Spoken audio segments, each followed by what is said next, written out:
Hey everyone, today we are cracking open the manipulator's Unseen Playbook. We're going to break down all those confusing, isolating tactics they use and turn them into a clear, simple framework so you can finally see the game that's being played. Let's get into it. So, does this feel familiar? You're in a conversation, maybe a relationship, and you just constantly feel off balance, confused, like you're always a step behind. You might even start to question your own memory, your own sanity. Well, that feeling, that is a massive red flag that there's a hidden set of rules at play, a game you never even signed up for. All right, so here's our game plan. We're going to look at the 3 core plays from this hidden playbook. First, how they distort your reality. Then, how they control your behavior. And finally, how they chip away at your self-worth. And then we'll wrap it all up with the most powerful tool you have against all of this: simple, clear-eyed awareness. Okay, let's kick things off with play number 1, distorting reality. These are the tactics that are designed to go straight for the jugular, your own perception. Their whole purpose is to make you doubt what you see, what you hear, and what you remember.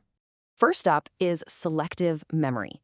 So picture this. You bring up something they said or did, something you remember crystal clear, and they just stare at you with a blank face and say, "That never happened." Their denial is so absolute, so confident, that you actually start to wonder, wait, did I make that up? And that's the whole point. It's not about them just forgetting. It's about them actively rewriting history so they never have to be accountable. Another sneaky one is information withholding. Now, this isn't always an outright lie. It's much more subtle. It's about telling a partial truth. They just happen to leave out that one critical detail that would change your entire perspective. This forces you to make decisions in a fog based on a version of reality that they completely control. And oh, this next one, this one can be incredibly painful. It's called future faking. This is where they paint these beautiful, vivid pictures of a future with you, the vacations, the marriage, the shared dreams. It feels so real, so you invest, you sacrifice, all for a future that, strangely, never seems to get any closer. Those promises, they're just tools to keep you hooked right now. And finally, in this first category, we have overjustification. You ask a simple question, and what you get back is a tidal wave of information, a flood of names, times, places, and totally irrelevant details. The goal here isn't clarity. The goal is to exhaust you. You just give up because who has the energy to untangle that massive, confusing web? And this quote just hits the nail on the head, doesn't it? It's not about being honest. It's about weaponizing information. It's about creating so much static and noise that you can no longer hear the truth. The whole point is to shut you down with an information overload. So, once they start messing with your perception of reality, what comes next? Well, that brings us to play number 2, which is all about controlling behavior.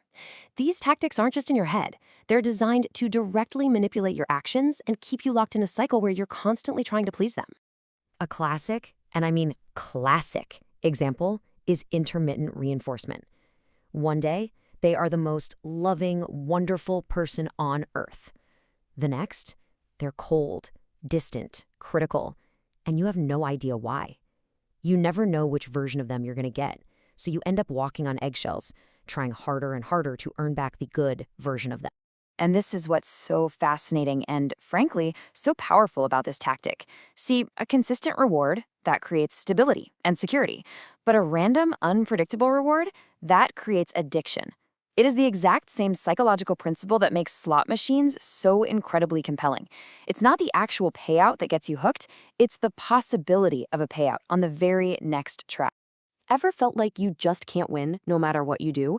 You might be dealing with someone who is constantly moving the goalposts. You do exactly what they asked, only to be told it wasn't quite right, or that now they need something else entirely. The target is designed to be impossible to hit, which, over time, just destroys your confidence. And here's what that looks like in the real world. The first request seems simple enough. But as soon as you meet it, a new condition pops up, and then another. See, the goal was never for you to actually succeed. The goal was to keep you trying, to keep you in a state of perpetually feeling like you failed. And the last one in this playbook is all about pressure. That you have to decide right now feeling. This tactic manufactures a crisis to completely bypass your rational thinking.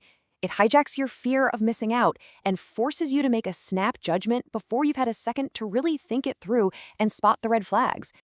So that brings us to our third and final play, eroding self-worth. And these tactics are, in a lot of ways, the most insidious because they are aimed squarely at your confidence, your identity, and your belief in your own value.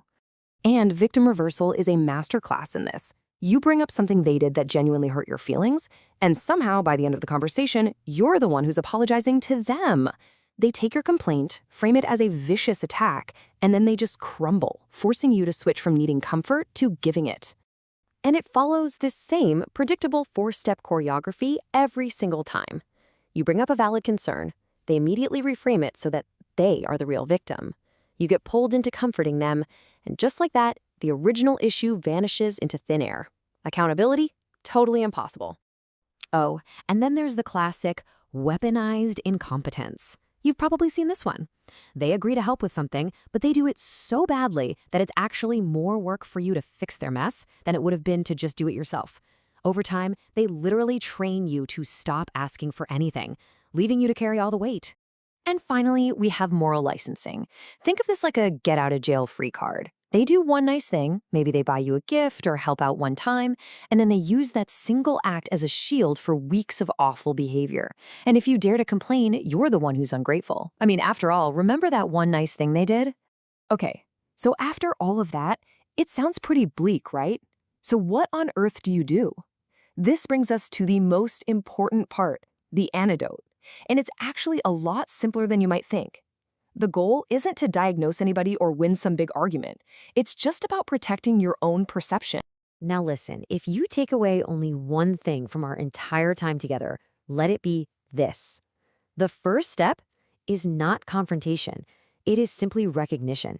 Your greatest power comes from being able to quietly see what is happening, to move yourself from a place of confusion into a place of clarity.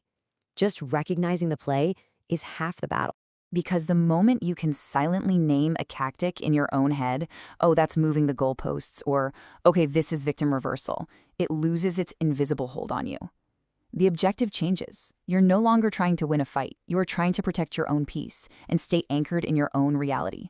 It's about spotting the patterns over time, and above all, trusting that what you are seeing is real. That is where you take your power back. So that's the playbook. We've pulled back the curtain on the tactics, and we've talked about the antidote of awareness. And so the real question I want to leave you with is this. Now that you can see the playbook, what will you do differently to protect your clarity and your peace?